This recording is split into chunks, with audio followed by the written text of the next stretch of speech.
अहं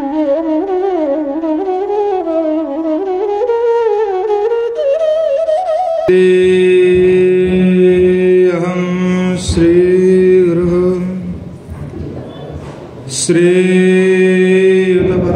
श्रीयुतपदकमलं श्रीगुरून् वैष्णवांश्च श्रीरूपं साग्रजातं सह रघुनाथान्वितं तं सजीवं साद्वैतं सावधूतं परिजनसहितं श्रीकृष्णचैतन्यदेवं श्रीराधाकृष्णपादं सहगणललिता श्री विशाखान्वितस्य त्वं गोपिका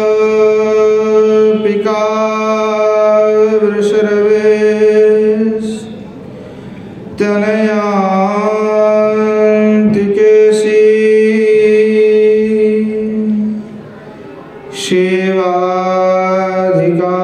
सेवाधिकारिणि गुरो निजपादपद्मे दास्यं प्रदाय कुरु मां व्रजकाननश्री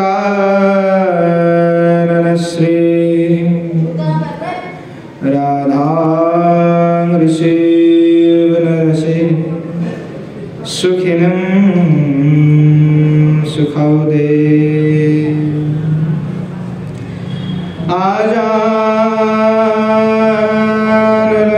आजानुलम्बितभुजो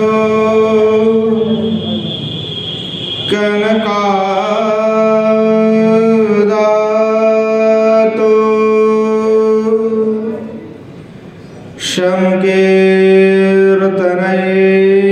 शङ्कीर्तनैकपितरो कमलायताक्षौ विश्वाम्भरो द्विजवरो युगधर्मपालो वन्दे जगत्प्रियकरो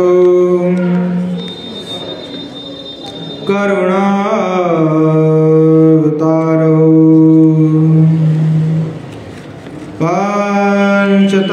पञ्चतत्त्वात्मकं कृष्णं भक्तरूपस्वरूपकं भक्तावतारं भक्ताख्यं नमामि भक्तशक्तिकं गौरराम समारम्भां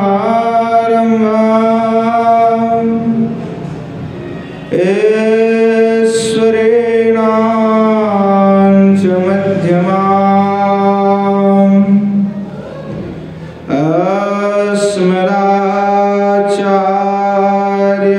अस्मदाचार्यपर्यन्तां वन्दे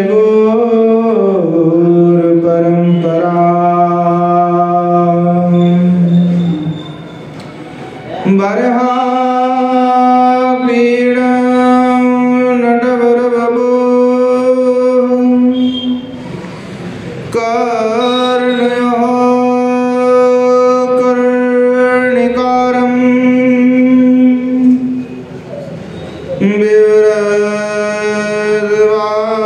विव्रजवासः कनककोपशं वैजयन्ते च मालां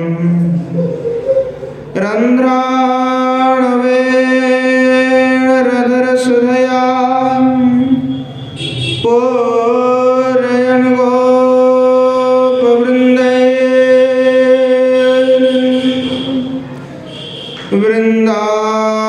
वृन्दारण्यं स्वपदरमणम्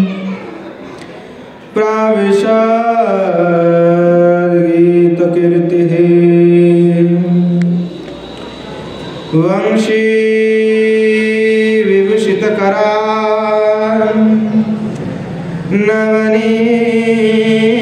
नवनीतधामा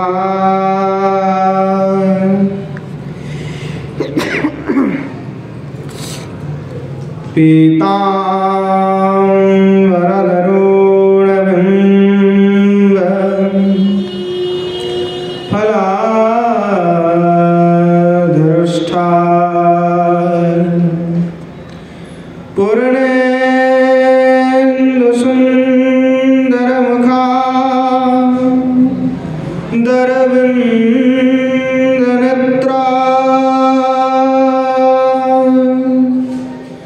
कृष्णाद् परं किमपि तत्त्वमहं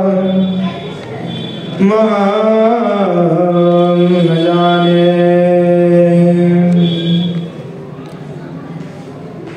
राधा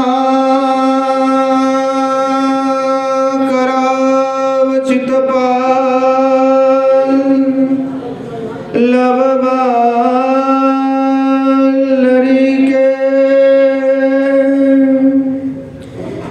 राधा पदाङ्कविलसन्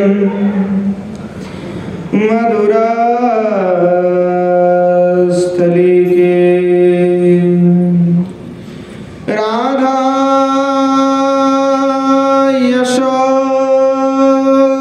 यशोमुखरमत खगावलिके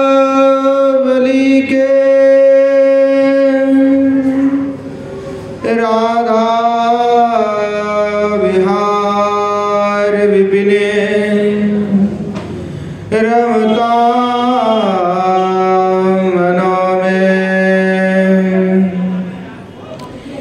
हे राधे वृषभान भूपतनये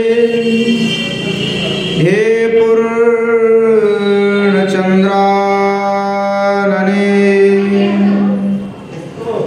हे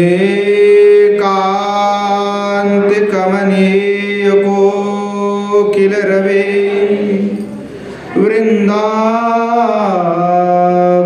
वृन्दावनाधीश्वरी हे मात प्राणपरयने चरसिके हे सर्वयूथस्वरी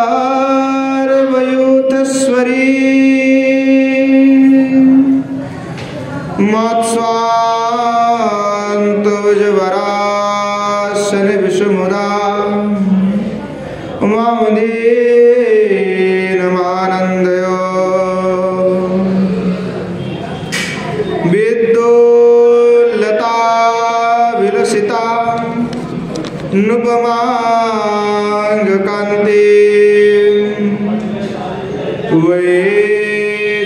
वैदग्ध्यकारुण्यरसा प्लुतपद्मनेत्रा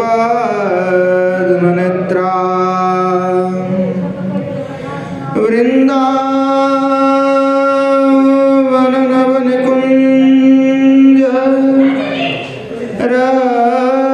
रसैकतृष्णा राधां विना किमपि तत्त्वमहं न जाने। श्रीमद्भागवतं नौमि यस्यैकस्य प्रसादतः अज्ञतानपि जानाति सर्वसर्वगमानपि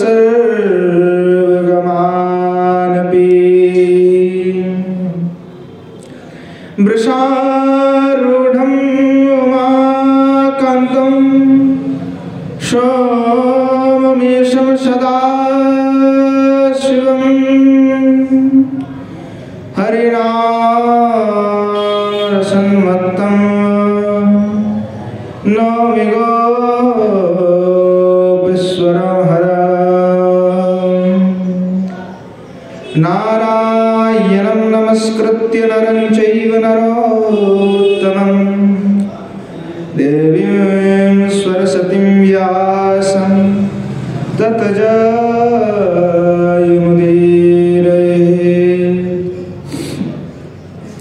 श्रीरूपं साग्रजं वन्दे रघुनाथं कृपामयम् श्रीजीवं भक्तयोगं च शयनं सुखदायकम् येषां सहजस्निग्धानं पादरेणुमभीक्ष्णशः सर्वविघ्नविनाशाय शिरसा धारयाम्यहम्। वृन्द्यायै तुलसी देव्यै प्रियायै केशवस्य च कृष्णभक्तिप्रदे देवी सत्यवती नमो। वाञ्छकल्पतरुभ्यश्च कृपा सिन्धुभ्यैव च पतितानां पावनेभ्यो वैष्णवेभ्यो नमो नमः। हरे कृष्ण कृष्ण कृष्ण हरे हरे, हरे राम राम राम हरे हरे। श्रीमद् महाप्रभु की जय, श्री वल सरकार की जय, श्री कुशल बिहारी भगवान की जय। श्री मन महाप्रभु के असीम अनुकंपा से श्री दामोदर व्रत में हम सभी जो है नित्य सत्संग में श्री प्रवाणानंद सरस्वतीपाद के राधा रस सुधा निधि का नित्य आस्वादन कर रहे हैं।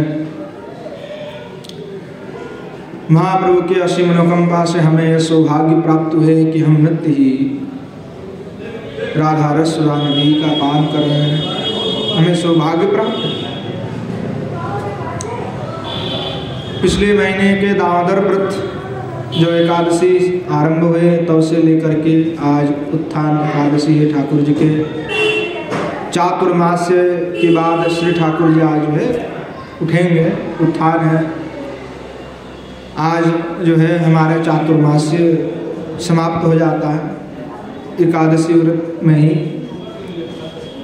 तो आज ही जो है कथा का समापन हम करेंगे। काल हम बता रहे थे कि हम पूर्णिमा तक कर लेंगे, पर हमें कुछ विशेष कारण से गोवर्धन में कुछ विशेष कार्य हो गए हैं जिसके कारण हमें काल निकलना पड़ रहा है, इसलिए आज ही समापन जो है कथा का हम कर देंगे।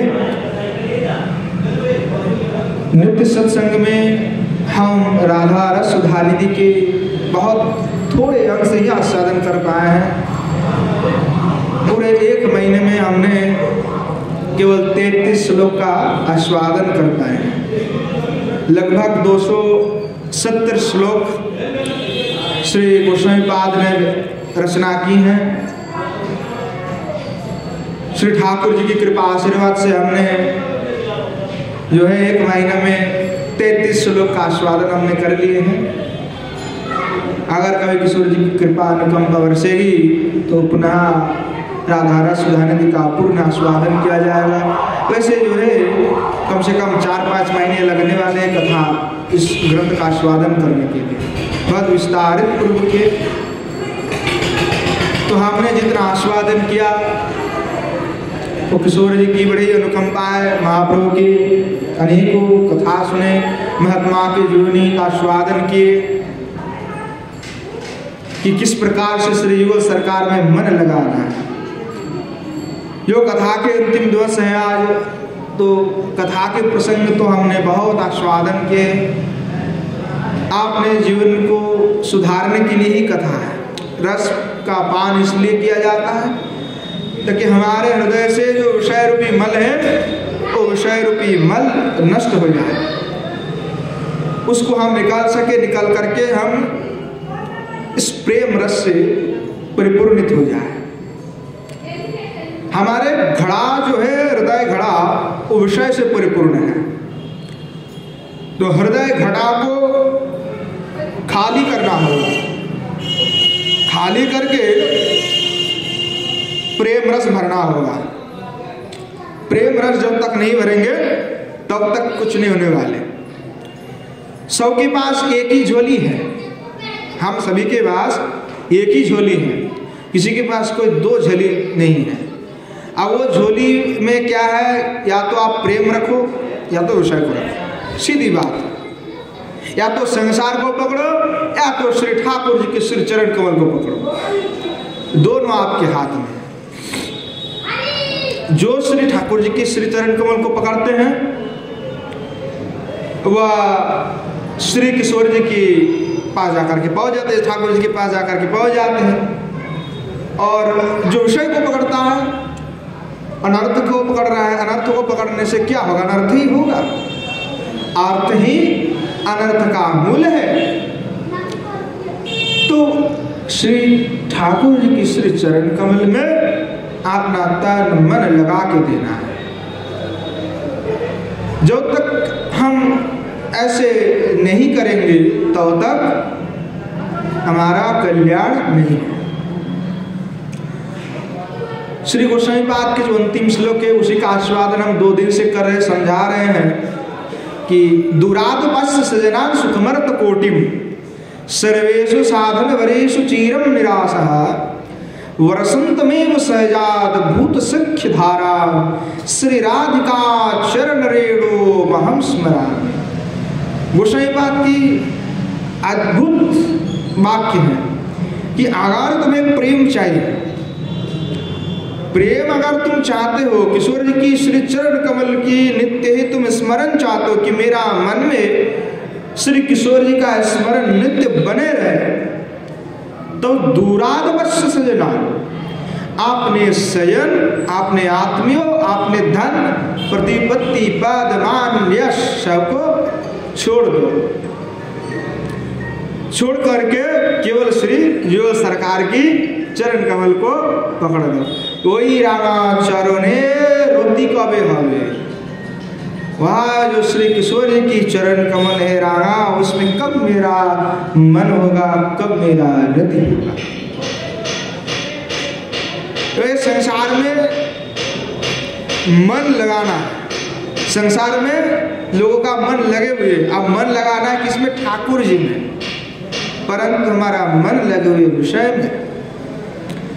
बड़ी अद्भुत बात है कि जो श्री हनुमान जी लंका में जाने वाले थे, जब ढूंढने के लिए सब वानर चल पड़े, तो पहले जाकर के तो मिल नहीं रहे, सभी लोग ढूंढ रहे हैं। अंगद हनुमान जी के साथ कुछ वानर है, चले।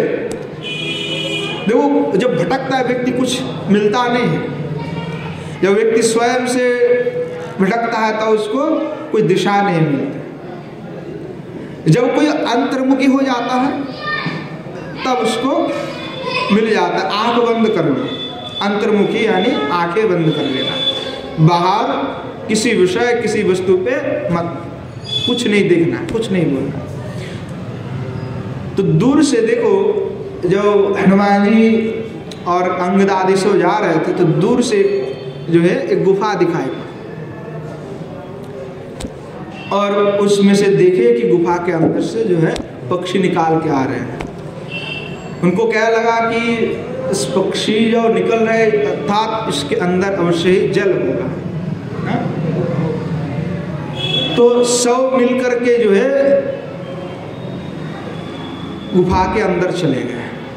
गुफा क्या है, अंधेरा से भरे हुए, दिखाई नहीं पड़ते। तो आंखें बंद करोगे तो क्या होता है, अंधेरा हो जाता है और कुछ दिखाई नहीं पड़ता है। तो यानी अंतर्मुखी हो जाना।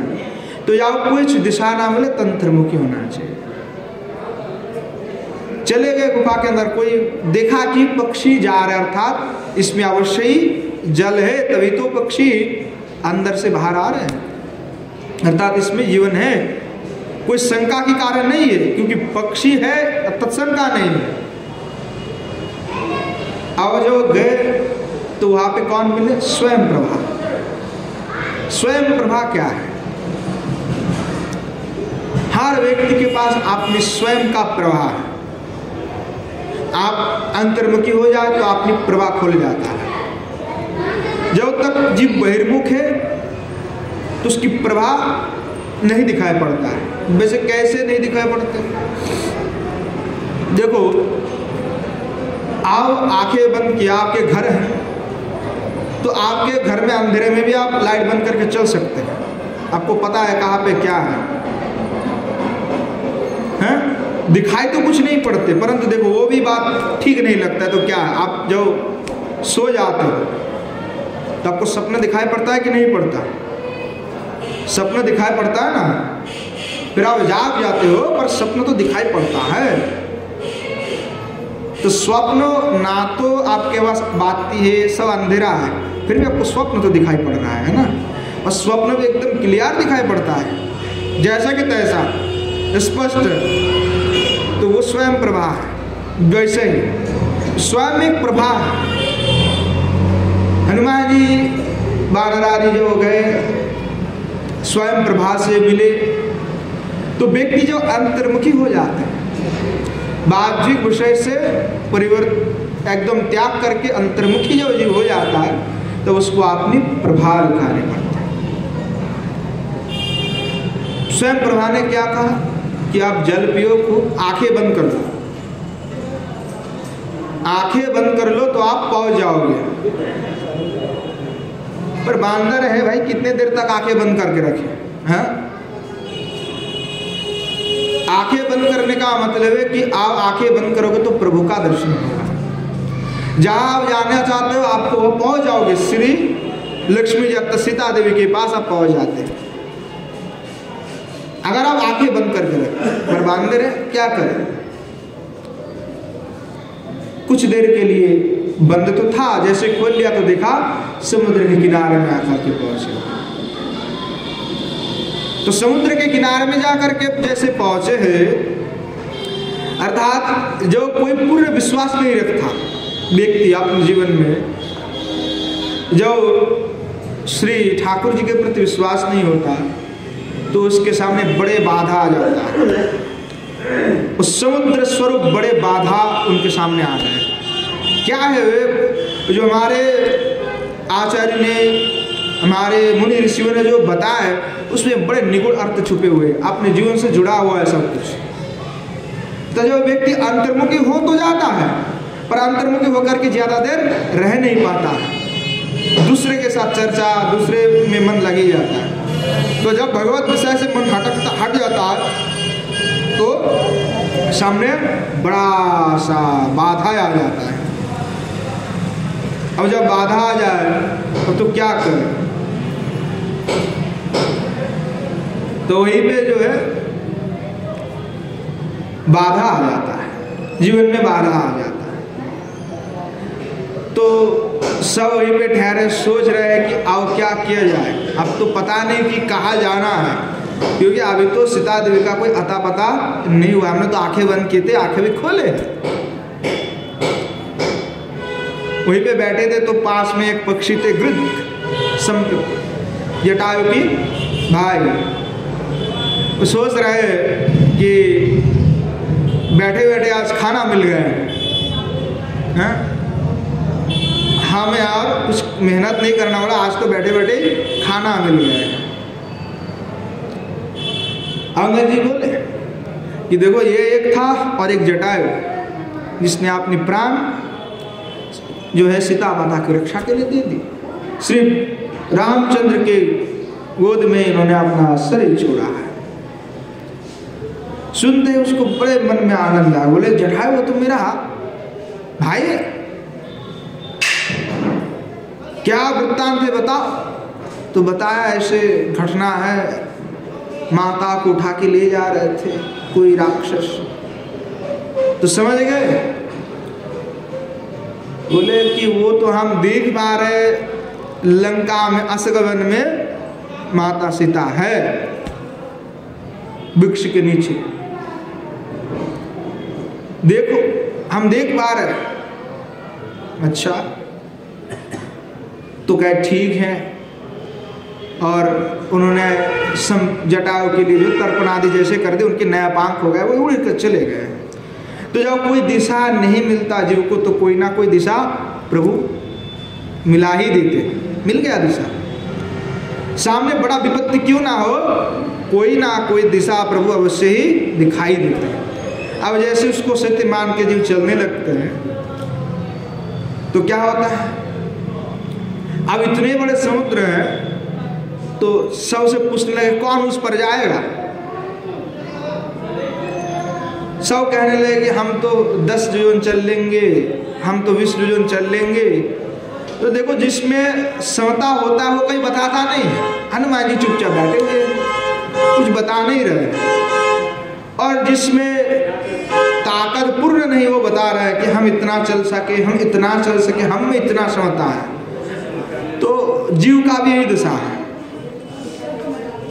जीव संसार समुद्र को तैर तो नहीं सकते, परंतु कोशिश करने में लगे होते हैं और कहते हैं कि मेरे पास इतने क्षमता है, मेरे पास इतनी क्षमता है, परंतु कोई उसको पार कर नहीं सकते। तो सब जब कहने लगे कि हम इतना, हम इतना, हम इतना। आप तो हनुमान जी से पूछे आओ कितना। हनुमान जी बोले हमको तो कोई कुछ नहीं आता है, हम नहीं चल सकते, हमारे में तो कुछ नहीं है। क्योंकि उनको श्राप मिले थे कि उनको कुछ याद नहीं रहेगा। क्योंकि हनुमान जी बचपन में बड़े जो है मजाक किया थे, बड़े ही ये करते थे, खेल कूद में लगे रहते थे। हाँ, थोड़ा सा जैसे बचपन में होता है वैसे ही होते। तो मुनि ऋषि के थोड़ा परेशानी करने में क्रोधित होकर के उनको श्राप दी थी कि तुम्हारा सारे शक्ति जो है नष्ट हो जाएगा। तो बोले कैसे प्राप्ति होगा, तो कहे जाओ श्री सीता देवी की अनुसंधान के लिए जाओगे, तब जब तुम्हें याद दिलाएगा तब तुम्हें याद आएगा, तुम्हारे शक्ति का स्मरण होगा। तो जाम्बवान ने उनको याद दिलवाया कि आप में ऐसे ऐसे शक्ति है, सामर्थ्य है। हनुमान जी बोले ठीक है, तब तो हम चल लेंगे और हम आ भी जाएंगे। पर इससे पहले क्या, अंगद जी बोले हम तो 7 योजन चल जाएंगे, पर लौट के आ पाएंगे कि नहीं बता नहीं सकते, है ना। तो कुछ जीवों में ऐसे सामर्थ्य तो कहता है कि मैं जा तो सकता, पर पता नहीं पहुंच पाऊंगा या लौट के आ पाऊंगा क्या पता नहीं है। सामर्थ्य तो आपने में है कहता है, परंतु विश्वास नहीं होता अपने सामर्थ्य में। हनुमान जी का ठीक है हम चल जाते हैं। जब देखो जीव जैसे भगवान से मिलने के लिए जाते, किशोर जी से मिलने जा रहे, सीता देवी से, माता लक्ष्मी से, तो जैसे मिलने के लिए जाए तो जैसे छलांग लगाए तो सामने पहले क्या है, सोने का पर्वत मैनाक। मैनाक क्यों आया है? तो एक समय पर्वत का पंख हुआ करता था, तो पंख तो थे वो क्या करते थे, कहीं पे भी जा करके बैठ जाते, तो क्या होता, सब पुष्ट हो जाते थे। इसलिए ब्रह्मा जी ने कहा कि अरे इंद्र इसको सब नष्ट कर दो। तो सब की पंख को जो है, जो पंख काट दिए इंद्र ने अपने वज्र से। तो मैनाक बड़े डरे कि हमारा भी पंख काट देगा, तो जाकर के समुद्र के पास शरणागति ले लिए। तो समुद्र ने कहा कि भाई ठीक है, हम तो शरणागति देंगे, आप प्रवेश करो। अब मैनाक जब प्रवेश करने के लिए जा रहे थे तो उनकी लहर की वजह से प्रवेश नहीं कर पा रहे थे।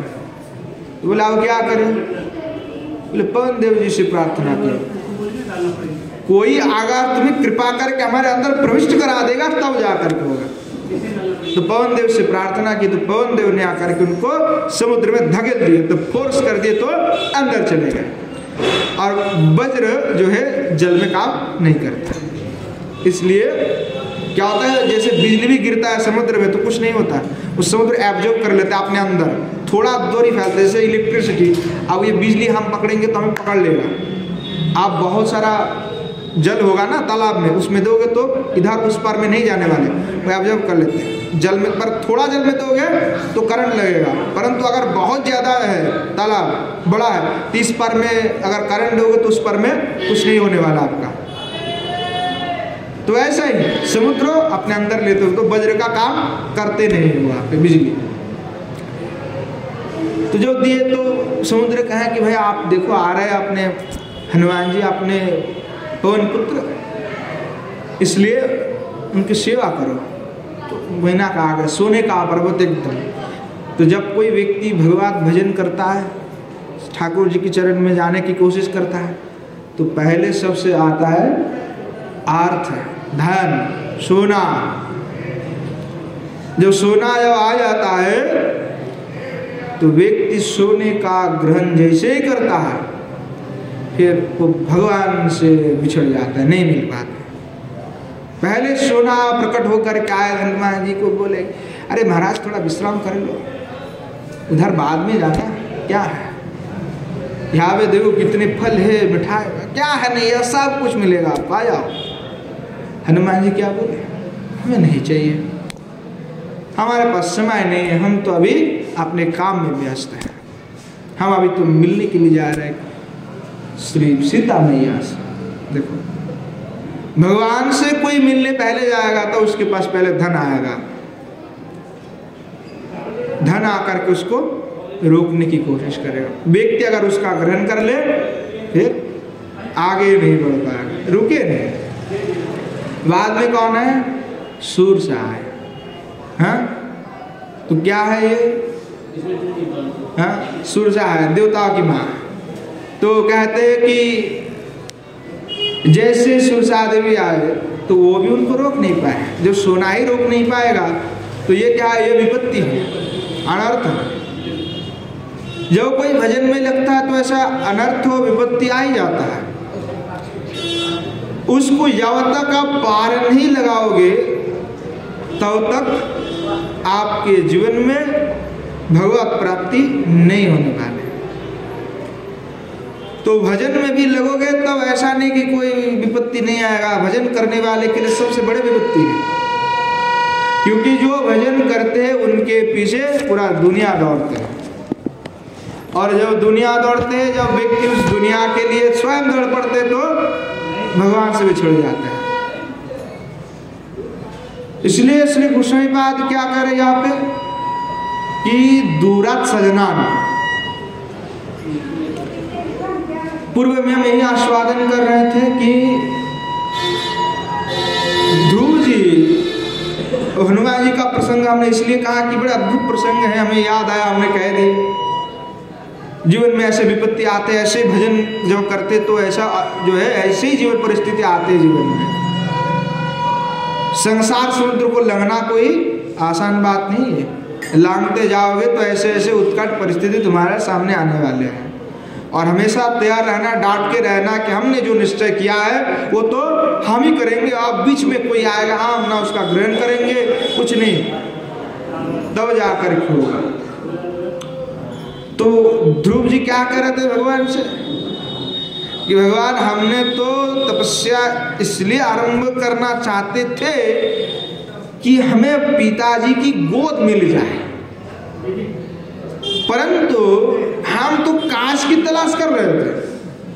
हम ये सोच रहे थे कि हमने तो ये सुना था कि आपकी तपस्या करने पर हमें पिताजी की गोद मिल जाएगा, उनके गोद में हम बैठ पाएंगे, और इसी इच्छा से हमने गृह त्याग किए थे।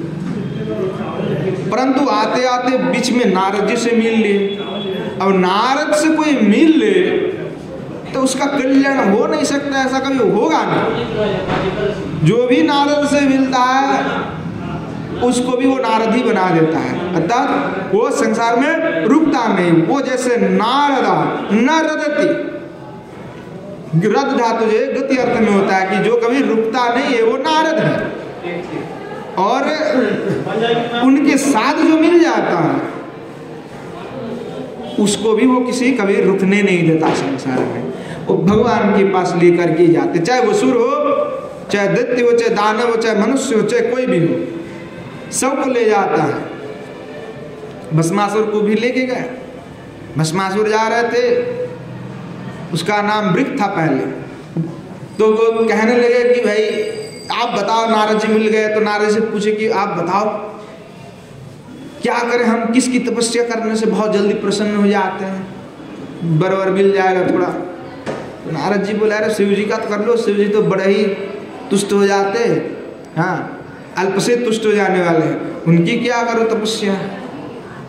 अब बता दिए, बेचारा गया तपस्या करने के लिए, देखा कि बड़े तपस्या करने लगे तो प्रसन्न नहीं हुए, तो काट काट के अपना शरीर से ही आहुति देने लगे, देखा फिर भी प्रसन्न नहीं हो रहा, तो गर्दान काट करके अपना आहुति दे दिए।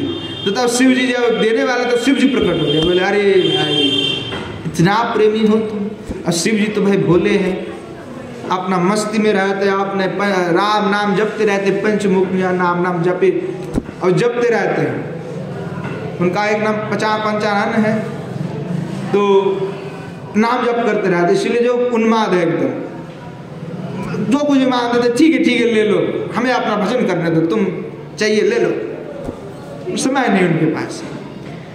बोले क्या चाहते हो? बोले हमें तो अमर वर दे दो। बोले नहीं ये तो नहीं मिलने वाले। तो बोले एक काम करो, ये हमें ये वर दे दो, हम जिसके हाथ पर मस्तक रख देंगे वो भस्म हो जाएगा। शिव जी बिना सोचे समझे कहा ठीक है हो जाएगा।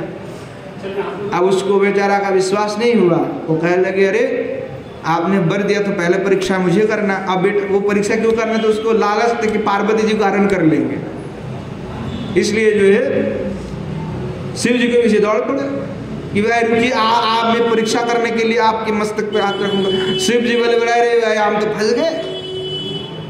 शिव जी भाई दौड़े, भाई खूब दौड़े, वो जहाँ दौड़े वहीं पे दौड़े, ब्रह्मा जी के पास गए, क्या करें बताइए। बोले भागो यहाँ से हमारे पास से जल्दी, फिर हमारे पास आकर के हमें भस्म कर देगा। जाओ भाई नारायण के पास कुछ कर दे। चले गए नारायण जी के पास, बोले भगवान ऐसे ऐसे होता है, क्या करें। जैसे व्यक्ति में कुछ समझता आता है ना तो अहंकारी हो जाता है, तो अच्छा काम में उसका व्यवहार नहीं करते, लोग दुरुपयोग करने लगते हैं। और लोग यही करते हैं, जो उपकार करते हैं लोग उसी के पहले उसका क्षति करने लगते हैं। और देखना जीवन में जितने लोग उपकार करोगे पहले वही आपको आकर के धोखा देगा, वही आपके साथ 2 नंबर पहले करेगा। ये जीवन का एक बड़े अद्भुत देखने को मिलता है। तो अहंकार, जैसे थोड़ा कुछ मिल जाता है तो व्यक्ति में अहंकार हो जाता है, तो अहंकार के बस यही करते रहते हैं। जा करके गए तो नारायण जी बोले कोई बात नहीं हम देख लेंगे, चिंता मत करिए। नारायण जी रहे जा करके, इस पर 2 कथा हैं, एक कि बटवृक्ष भी बन जाता है और कई एक बार वामन बालक रूप में आया है। अब अलग कल्प में अलग जो है लीला हो सकते हैं। तो भगवान जो है वामन स्वरूप में आकर के उनके पास आ गए, मार्ग से जा रहे तो बोले कहाँ जा रहे हो, इतना यहाँ पे विश्राम करो, बटवृक्ष के नीचे पे आनंद है। बोले नहीं हम जा रहे हैं अपनी परीक्षा करने के लिए। बोले किस लिए? बोले हम दौड़ रहे हैं शिव जी के पास, क्योंकि इन्होंने हमें वर दिए कि हम जिन पर हाथ रखेंगे भस्म हो जाएगा। तो भगवान बोले अरे तुम भी क्या पागल आदमी, इस शमशान में रहने वाले हैं, इसकी विश्वास कर रहे हो? इनका ना देखो कपड़ा का ढंग का कपड़ा पहनता है, ना कोई इनकी व्यवहार शैली है, और पता नहीं कैसे बेस में रहते, इनको विश्वास आपको लगता है कि इसमें क्षमता होगा ऐसे वर देने का? आपको धोखा दे दिए, इसमें ऐसा कोई गुण नहीं है। हाँ भगवान की माया भाई ऐसी माया नहीं, बात करते तो ऐसी बात करते। बोले हाँ ये बात भी सही कह रहे हो। बोले एक काम करो, क्या दूसरे के ऊपर परीक्षा करना, स्वयं की मस्तक पे हाथ लगा के देख लो।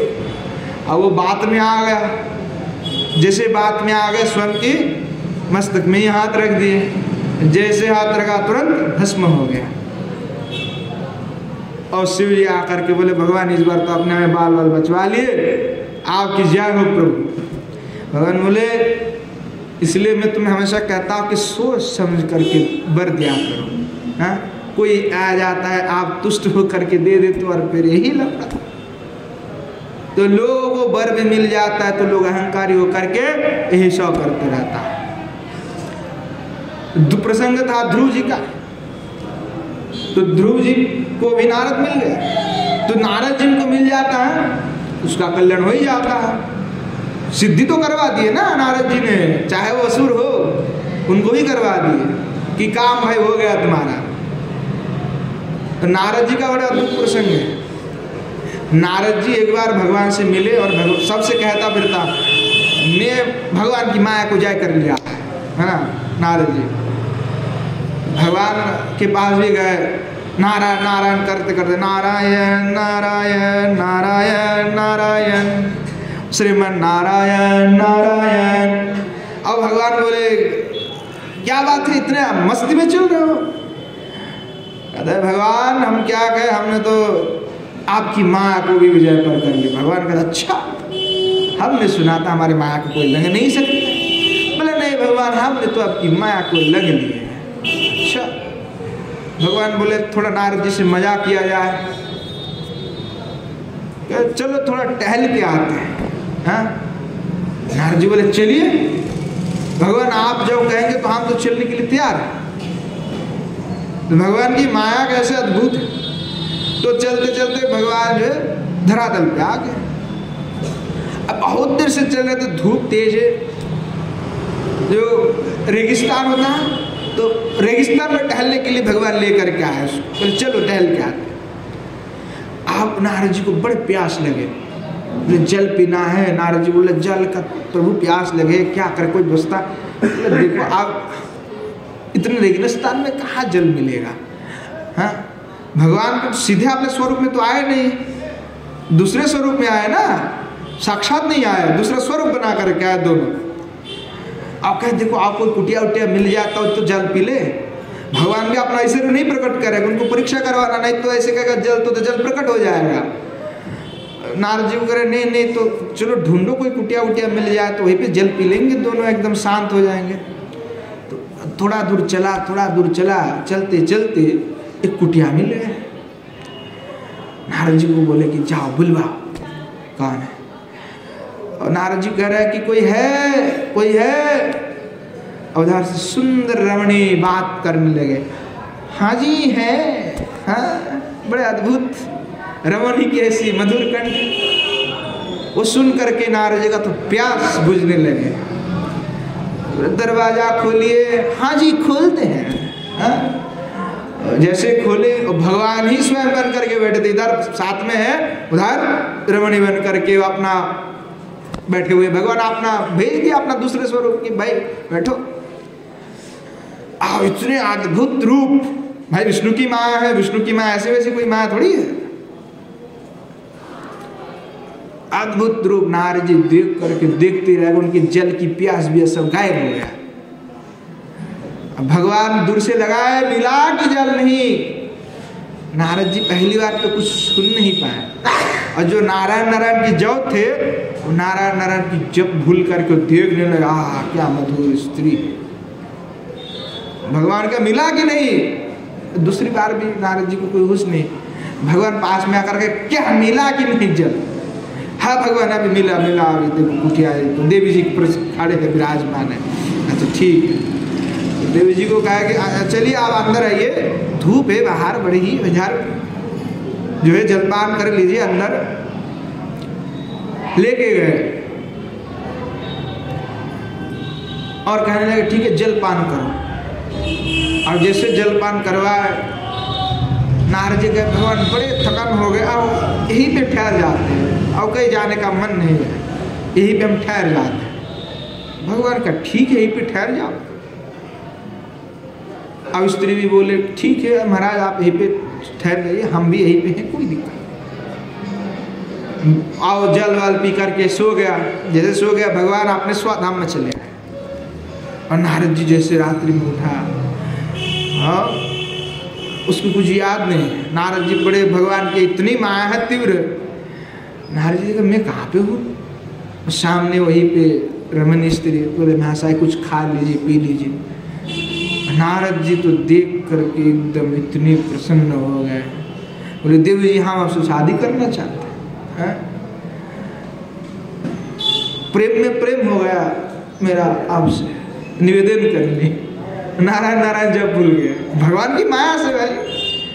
अब क्या हुआ, बोले ठीक है, हमारा भी कोई नहीं है, आपका भी कोई नहीं, तो ठीक है संसार बसा लेते हैं। तो नारद जी विवाह कर लिए, भाई विवाह हो गया, 2-3 बच्चा भी हो गया उनका। हाँ, नारद जी सब भूल गए कि मैं कौन हूँ, क्या हूँ, सब भगवान की तुरी माँ। काफी साल हो गए, वहीं पे डूबे हुए नारद जी। भगवान को एक दिन याद आ रहे, नारद को तो हम रख के आए थे, वो थोड़ा सा उनके लिए ही रखे हुए हैं, पर उनको पुत्र बच्चा सब दिखाई पड़ रहा है, कुछ नहीं है, फिर माया के कारण सब दिख रहा है। कितने साल हो गए, थोड़े देर में उनको दिखा दिए, सब डूब गए। भगवान कहे ये तो आप इतने रम गए, इसको बचा लेते, नहीं तो फिर और गड़बड़ हो जाएगा। तो भगवान क्या कि चलो बारिश करवा दिए, खूब बारिश हो रहा है, बारिश इतने की बाढ़ आ गए, जल बह रहा है। अब इतनी जल है कि कुटिया तोड़ गया है। अब बच्चे को पकड़े हुए थे, बीवी को पकड़े हुए थे एक हाथ में। अब पहले तो जो है इतनी जल की धार है, पहले तो अपनी छोटे वाले बच्चे चले गए, दूसरी चले गए, तीसरी चले गए, पत्नी भी हाथ से छोड़ने वाले। अब पत्नी छोड़ के गए तो बैठ करके रोने लगे किनारे पे, अरे हमारा क्या होगा क्या होगा। और तब भगवान आकर के कहने लगे, क्या हुआ नारद जी, तुम तो बड़े कह रहे थे कि हमारे माया में तुम नहीं बसे, हमारे माया को विजय कर लिए, तो हम कौन है? तो भगवान ने कहा देखो हम कौन है। और जैसे भगवान ने एक फुटकी बजाया तो जब फुटकार दिए तुरंत सब गायब हो गया। नारद जी का अरे क्या था प्रभु ये हैं? भगवान कहे कि तुम तो सबसे कहते फिरते कि मैंने भगवान की माया को विजय कर ली है, ये तुम हमारे माया है। तो नारद जी कहे भगवान आप क्षमा करिए, आपकी माया को तो कोई जय नहीं कर सकता। आपकी माया तो वही जय कर सकते जो आपके हैं। आप जिनको माया से छुड़वा के रखते हो वो माया को विजय प्राप्ति कर नहीं सकते, पर वो माया से जोड़ नहीं पाता है। आप उनको माया से हट के रखते हो, परंतु माया को कोई विजय नहीं कर सकता आपका। और आप बचा लिए हमको प्रभु, हमारा ज्ञान हो गया, आज से हम तो कभी ये नहीं कहेंगे हमको माया को हमने विजय कर लिया। तो जीव सब अपनी माया में फंसे हुए हैं, इसीलिए हम ध्रुव जैसा नहीं हो पा रहे। हमने तो प्रार्थना करने के लिए आए थे, भक्ति के लिए, बांधते कुछ और ध्रुव जी क्या करे कि मैं आया तो था पिताजी के गोद में बैठने के लिए, तपस्या करने के लिए निकला था अपने घर से, पर जैसे नारद ने मुझे मिला तो उन्होंने कहा कि भगवान विष्णु की आराधना करो, योग करो। उन्होंने उपदेश किया, मैंने तपस्या किया। मैं तो घर से कांच ढूंढने के लिए निकला था, परंतु मुझे तो रत्न मिल गया। अब बताइए प्रभु, रत्न मिलने के बाद क्या कोई कांच की आवश्यकता है? कोई कहेगा कि अपने हाथ में कांच रख लो? भगवान का बड़ी बड़ी बात कही तुमने, प्रसन्न हो गए भगवान। भगवान ने पूछा क्या वर चाहते हो? ध्रुव जी ने कहा कि हमें कोई वर नहीं चाहिए। आपको पाने के बाद क्या कोई वर की अपेक्षा रह जाता है? आपके श्री चरण कमल में भक्ति होने के बाद क्या कोई अपेक्षा रह जाता है? नहीं रह जाता। इसलिए हम कोई वर नहीं चाहते प्रभु, केवल आप श्री चरण कमल में मेरा भक्ति बने रहे, और ये छोड़ करके मैं और कुछ नहीं चाहता। श्री किशोर जी के विषय में भी श्री गोसाई पाद ऐसे अद्भुत रूप से कह रहे हैं कि किशोर जी की श्री चरण कमल में ऐसे ही रति होना चाहिए। हमें सेवाओं को छोड़ करके और कुछ भी नहीं चाहिए। श्री गोसाई बात कह रहे वर्षंत में सहजाद्भुत सख्य धारा श्री राधिका चरण रेणु महं स्मरामि,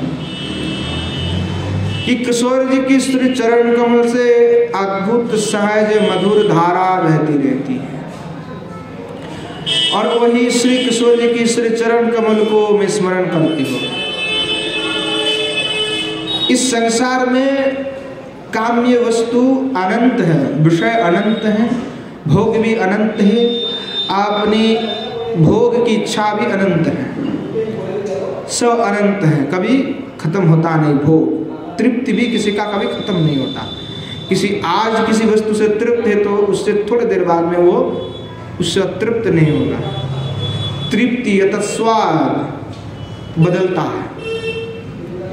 रोज रोज आपको अगर मिठाई खिलाया जाए तो आप एक दिन उस पर अनासक्त हो जाओगे, अगर हमें नहीं खाना, हमें अच्छा नहीं लग रहा है, राजभोग से कोई मतलब नहीं है, फल मिठाई से कोई मतलब नहीं होता है ना।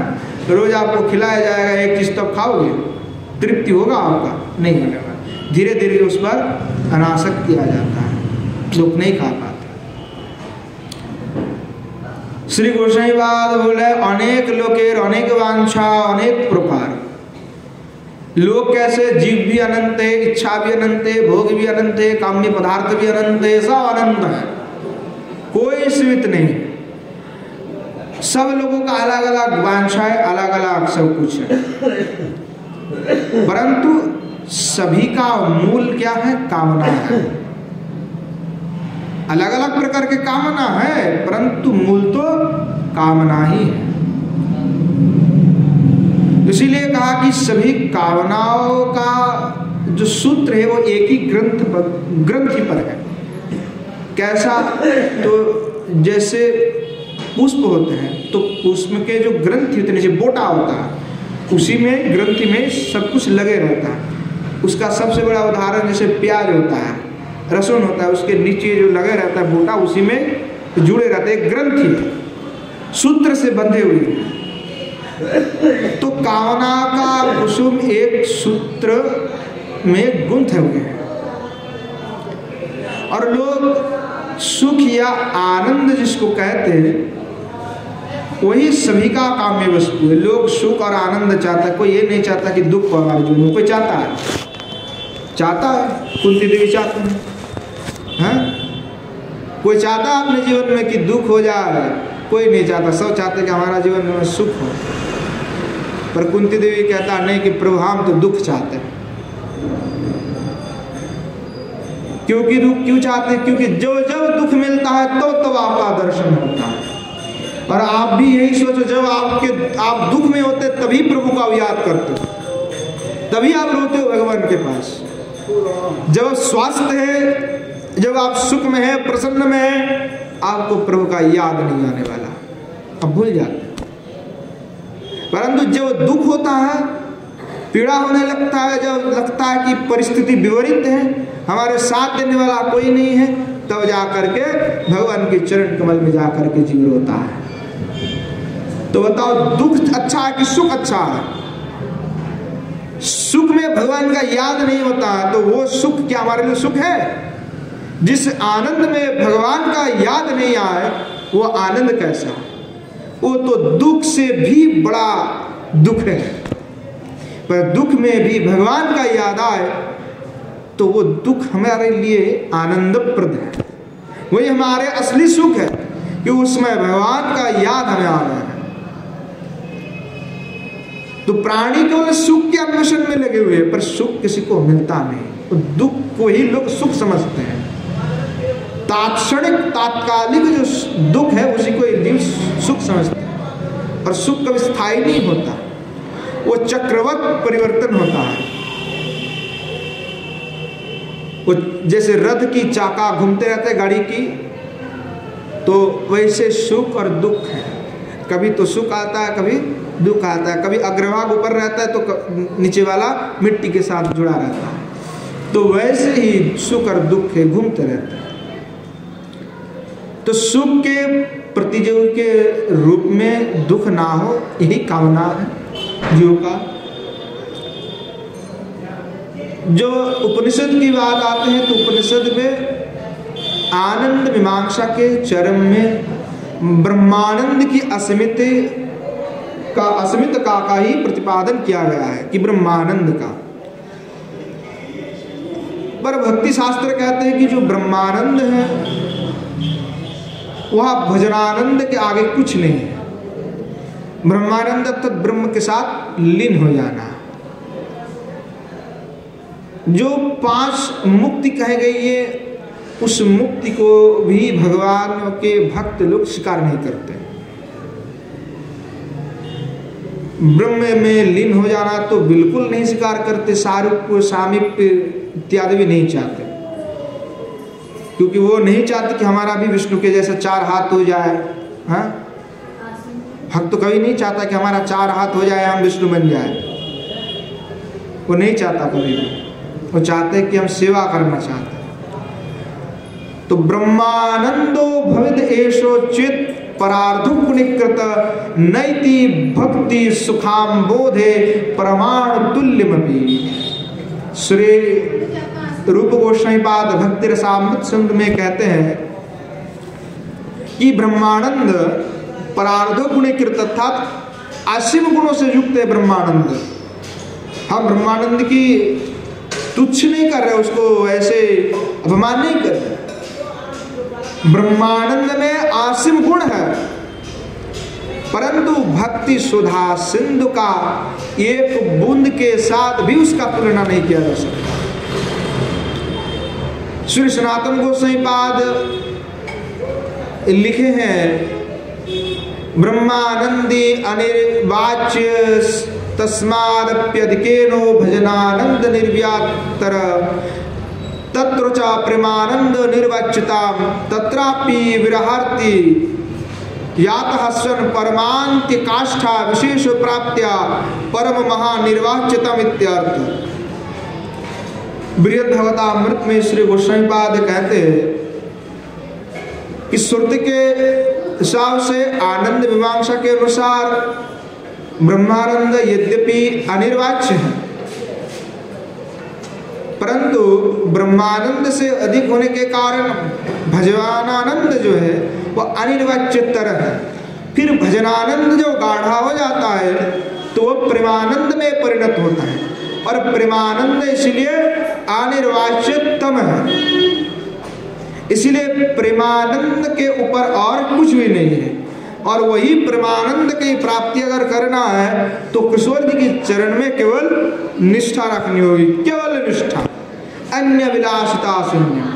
कि जगत के जो सन्यासी हम देख रहे हैं अथवा जो घर गृहस्थी छोड़ करके आ जाते हैं, अधिकतर लोग सन्यासी होते हैं, वैष्णव संप्रदाय से नहीं जुड़ते। वैष्णव संप्रदाय भिन्न जो है वो ब्रह्मानंद को चाहते हैं, और वैष्णव संप्रदाय जो ब्रह्म का लीन हो जाना ये सब नहीं मानते। वो कहते हैं कि हमें तो श्री ठाकुर जी की सेवा करना है, उनके धाम में जा करके रहना है, अथवा उनकी सेवा करके लगना है।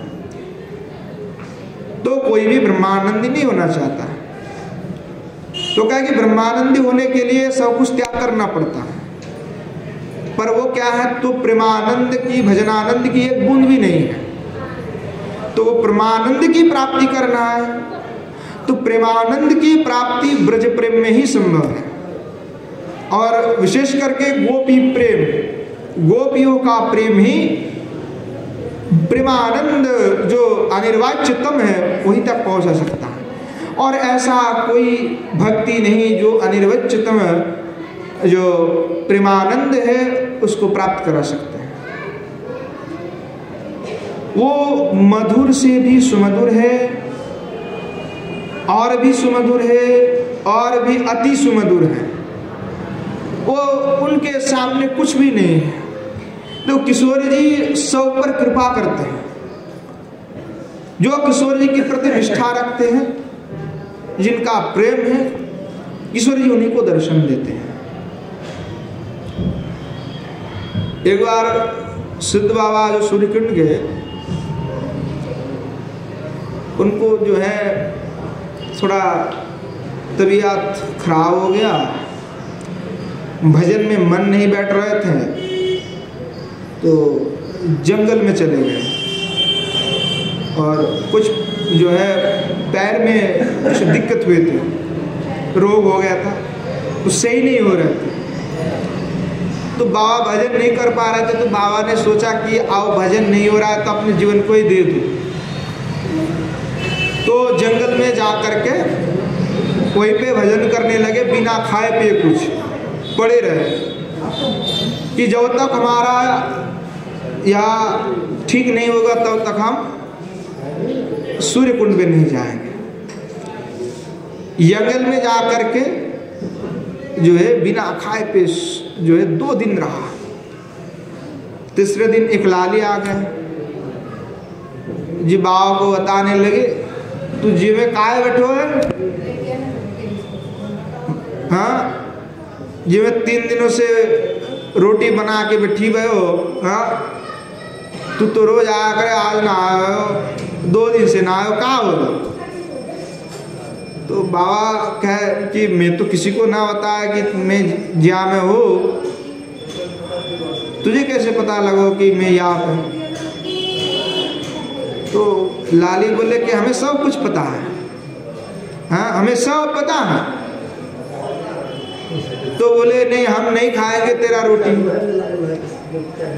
बोले नहीं, मामी ने भेज दिए हैं, खाना तो पड़ेगा, वैसे भूखे भूखे मरेगा क्या?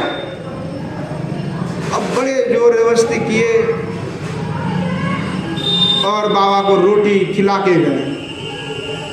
बोले नहीं खाएगा तो हम नहीं जाने वाले यहाँ से, खिला के गए। जब रोटी वोटी खिला के गए तो बाबा जो कहा कि यहाँ पे मत रहो, जा करके जहाँ भजन कर रहे हो वहीं पे भजन क्यों। अब बाबा रोटी वोटी खाया तो दूसरे दिन जो है, जो पैर में जो कुष्ठ के जैसा हुआ था घाव, उससे ही हो गया। अब बड़ा आश्चर्य हुआ कि भाई एक दिन में कैसे सही होगा, हम सालों से पड़े हुए थे, सही नहीं हो रहे थे, अब एक दिन में कैसे सही हो गया। आप बाबा भजन करते करते जो है वही लाली के घर में पहुंचे। तो जा करके पूछे तेरे लाली का? बोले वो तो है ना, वो तो घर गया हुआ अभी, हाँ ससुराल में। तो कितने दिन से? बोले 3 महीना हो गया। बाबा को समझ में आ गया तो ये किशोरी छोड़ कर कोई नहीं है। हाँ, बाबा मन ही मन सोचे कि किशोर जी ही आ करके मुझे स्वयं रोटी खिला के हैं। बोलो श्री किशोरी जी की जय। तुम्हारे किशोर जी इतने प्रेमी हैं, करुणामयी हैं कि कोई भजन करता है तो वो कृपा करके स्वयं आ जाते हैं। एक बार नहीं, कितनी बार बाबा को कृपा की। ऐसा अद्भुत। इनको एक बार क्या हुआ कि इनको लगा कि हम व्याकरण पढ़े नहीं है, कुछ ज्ञान नहीं है, कैसे हमारा चलेगा। तो बाबा को बड़ा ये हुआ कि हमें व्याकरण पढ़ना। बाबा के पास गए, उम्र हो गए थे, अब व्याकरण पढ़ने के लिए सूत्र वूत्र तो सब कंठस्थ होना चाहिए, रट्टे लगाना पड़ता। हमने 12-13 साल से पढ़ाई की है व्याकरण न्याय आदि का, तो हमें पता है कि कितना रट्टे लगाना पड़ता है। हाँ, इतना मोटे मोटे काव्य हमारा 4 साल से तो पूरा हो गया। रात 2 बजे उठ करके लिखना आरंभ करते थे, रात जाग जाग करके लिखते थे व्याकरण की सूत्र सिद्धांत। अरे बहुत 4-5 साल लग जाता है पूरा उसमें। विद्यार्थी का जीवन बड़े कष्टप्रद है जो सही में विद्यार्जन करने जाते हैं। गुरुकुल में रहे तो पता है कैसे चलता है। तो बाबा को बोले तो बाबा बोले अभी तुम्हारा उम्र हो गया, और वो गए पढ़ने के लिए तो कुछ कंठस्थ नहीं रहता, याद नहीं रहता। तो बड़े मन में दुख हुआ बाबा के कि क्या करे, अब हो नहीं रहे। तो मन में सोचने लगे अब हम जाएंगे राधा कुंड में जा करके फिर दोबारा अपना धीर त्याग देंगे। बाबा को ऐसे ही था कि अब नहीं हो रहा, क्या करें। तो किशोर जी आ गए बाबा के पास सनातन को सही बात को लेकर कि अरे तुमको क्या व्याकरण पढ़ने की जरूरत है, अभी तुम्हें नित्य किशोर जी का दर्शन हो रहा है, तुम्हें और क्या चाहिए। बोले नहीं, गोसाई ग्रंथ का आस्वादन नहीं कर पा रहा, कुछ समझ में नहीं आता, देखता हूँ तो संस्कृत सा जो है कुछ समझ में नहीं आता। तो किशोर जी बोले कोई बात नहीं, आज से तुम्हारा 100 ज्ञान प्राप्त हो जाएगा। उसके बाद से 100 ज्ञान प्राप्त हो गए। बाबा तो एकदम धड़ाधड़ पढ़ने लगते, सब व्याख्यान करने लगते। ऐसे अद्भुत कृपा है किशोर जी का।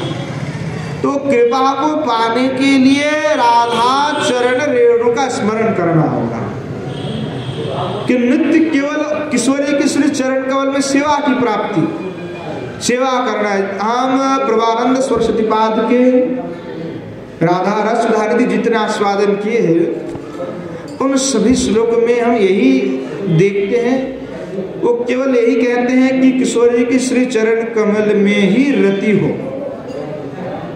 ये कभी नहीं कहे कि श्याम सुंदर के चरण कमल में मेरा रति हो जाए। किशोर जी की प्रति ऐसी निष्ठा है, श्याम सुंदर भगवान को हम नहीं चाहते, हम किशोर जी के श्री चरण कमल की सेवा करने चाहते हैं। हम जो है यहाँ पे जो कह रहे हैं, या अथवा राधा रस सुधानिधि जो है वो कभी प्रवचन के विषय ही नहीं हो सकता।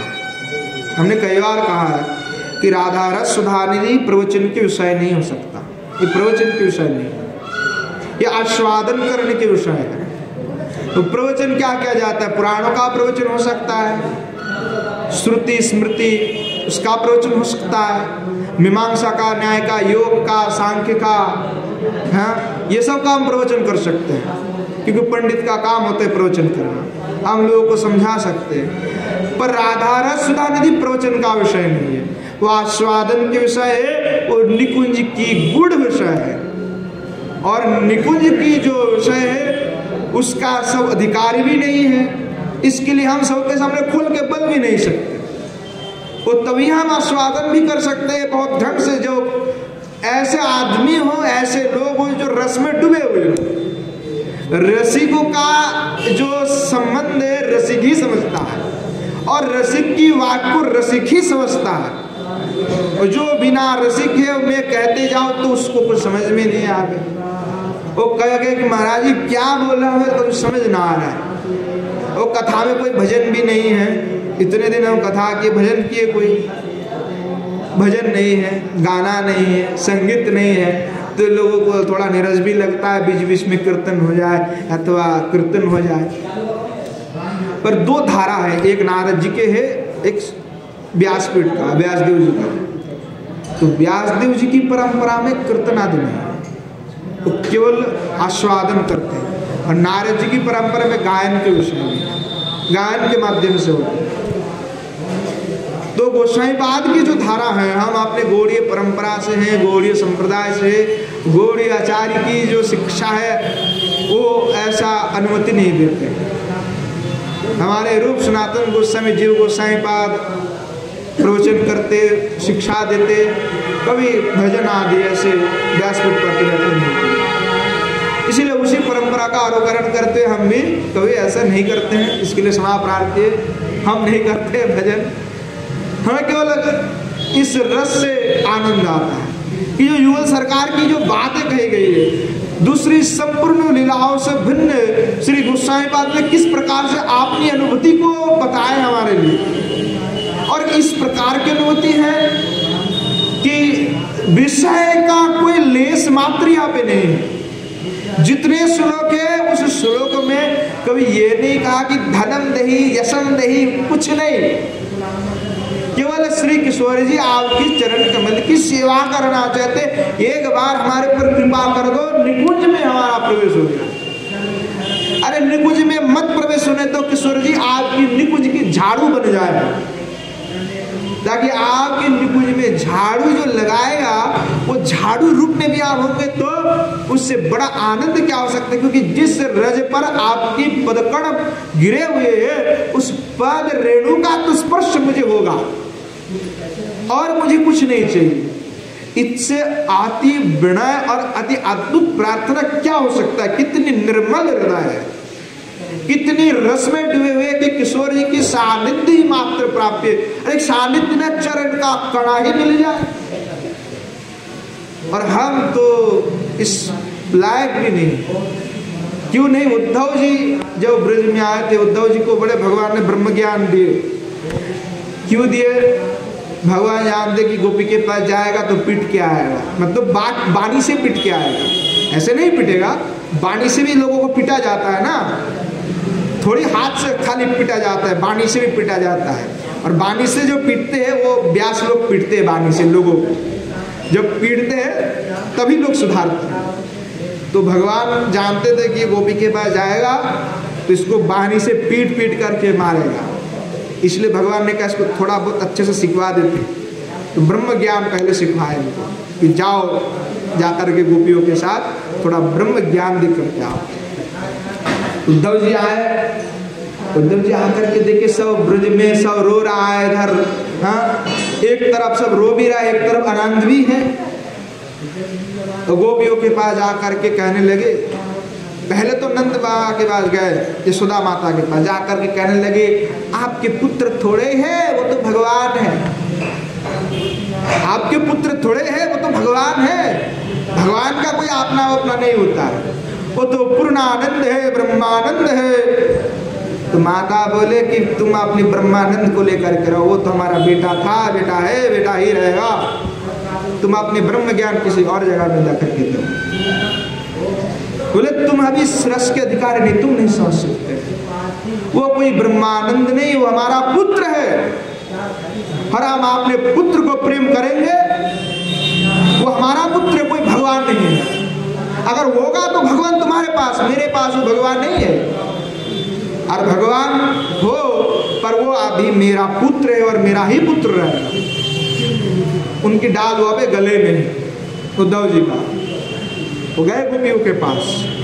किशोर जी बैठे थे, किशोर जी की जाकर के बात करने लगे, समझाने लगे कि आप जिनको प्रेम करते हैं वो तो परम परमात्मा है, वो त्रिभुवनाधीश्वर है, वो परम पुरुषोत्तम है, वो तो ब्रह्मानंद है, वो ब्रह्म है, उसका कोई रिश्तेदार नहीं हो सकता, आत्मीय नहीं हो सकता, सजन नहीं, उसका कोई बंधन नहीं, वो तो मुक्त है। किशोर जी बात सुनते रहे, फिर गाते लगे, मधु की तप बंधु है, मधु की तप बंधु मास प्रसंग सपत न्या कुछ भी ललित माला और गीत। इसमें बड़े अद्भुत संदेश। उद्धव जी का ब्रह्म ज्ञान काव नहीं बना। उद्धव जी पहले ब्रह्म ज्ञान दिए, उद्धव जी को समझा। किशोर जी ने कहा कि यहाँ कोई ब्रह्म की प्राप्ति की बात हम नहीं कर रहे हैं, या वही परम ब्रह्म जो श्री भगवान है वही रस स्वरूप रूप में विराजमान है, वहाँ ये श्री कृष्ण है और हम उन्हीं से ही प्रेम करते हैं। वहाँ परम तत्व है, पर मेरे लिए तो वो श्री कृष्ण ही है। और इस ब्रज के गोपियों का प्रेम भी ऐसे अद्भुत है, उनके सामने तुम्हारे यहाँ ब्रह्म का ज्ञान नहीं टिकने वाले। उद्धव जी को किशोर जी ने जो सुनाया तो उद्धव जी को इतना समझ में आ गया। उद्धव जी कहा कि कहा मैं ब्रह्म ज्ञानी। पहले उद्धव जी प्रार्थना करने लगे थे कि गोपियों का प्रेम धन मुझे मिल जाए, कहे कि गोपियों का जो प्रेम धन है, जो प्रेम है, वो तो मुनि ऋषि सब प्रार्थना करते, तो हम भी प्रार्थना करते कि हमें भी मिल जाए। बाद में उद्धव जी को समझ में आया। उद्धव जी कहे कि हम समझते हैं कि इस गोपियों का प्रेम के लिए हम भी योग्य नहीं है, इनकी प्रेम को हम धारण नहीं कर सकते। इसीलिए कहा आशा महो चरणरेण युषा महम श्याम वृंदावने किमपि गुल्मो लतोषधीना। कहे कि हम तो इसके लायक भी नहीं है, इसलिए हम ये प्रार्थना करते हैं कि इस वृंदावन में तृणगुल्म लता रूप से हमारा जन्म, और उसी जगह में ही हमारा जन्म हो जहाँ गोपियों जिस मार्ग से अपनी पैर रखती हुई चलती है, उसी मार्ग में हमारा जन्म हो जहाँ अविसार के लिए गोपियाँ गमन करती है, जिस रास्ते से ताकि जब वे जाए, जब चले तो उनकी पद रज हमारे मस्तक पर गिरे। अगर इतना ही होगा तो हम अपने आप को जो है ब्रह्म पद से भी श्रेष्ठ मानेंगे कि ये हमारे लिए सबसे श्रेष्ठ है। हमारा ऐसा कृपा हो जाए कि इस वृंदावन में तृणगुल्म रूप से हमारा जन्म, इससे अधिक सौभाग्य मेरा क्या होगा। जो उद्धव जैसे इतनी महान भक्त जो भगवान के सखा है, स्वयं भगवान कृष्ण के सखा है, उठते बैठते दिन रात उनके साथ। बृहस्पति के शिष्य है। बृहस्पति कौन है? देवता के गुरु है। और बृहस्पति जी की बड़े अद्भुत विचारधारा है। बृहस्पति जी देखे कि वह पृथ्वी की दुनिया के लोग सब उद्धार होने लगे, तो बृहस्पति जी को भगवान ने कहा तुम जा करके कुछ कर दो हमारे लिए। तो उन्होंने क्या किया, चारवाक का मत स्थापन कर दिया।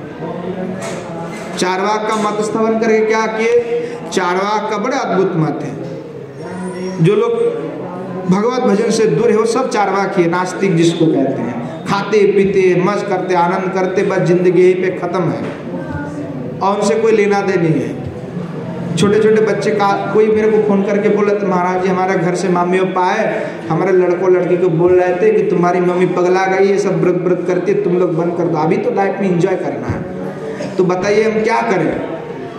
आप अपनी मम्मी पापा है भाई क्या करें? हमसे पूछ रहे हैं। हमने कहा कि भाई हम जो कहेंगे आप सुनेंगे? हाँ महाराज जी जो कहेंगे हम सुनेंगे। मैंने कहा अपनी मम्मी पापा को फोन लगाइए और कहिए दोबारा हमारे घर पे मत आइएगा, हमारे बच्चों को मत बिगड़िए। हाँ अभी 15 साल 16 साल के लड़के उनको कह रहे एंजॉय करो लाइफ में, आओ व्रत व्रत करके क्या रखा है भगवान प्राप्ति के लिए? कुछ नहीं। सब जितने भी लोग होते चारवाकी होते हो क्या कहते?